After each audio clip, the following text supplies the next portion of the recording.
In this video, I'll show you how you can change your Facebook page name on your phone. So this should work on Android and iOS as well. Let's get started right away. So right now I'm on Facebook and I'm at one of my pages. Now normally you should click on more, then click on edit page, and then click on page info. And then right there you should be able to change the name, right?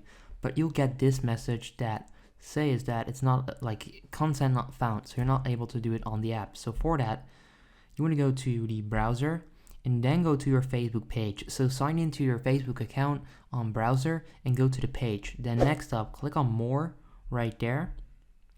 Then click on edit page. There you go. And then click on page info right there. Let me do that. Right there you'll find your name. Click on it. And right there you can then change your name. So let's say that I want to change this to How to Digital YouTube. Click on continue and then click on request change, and there you go.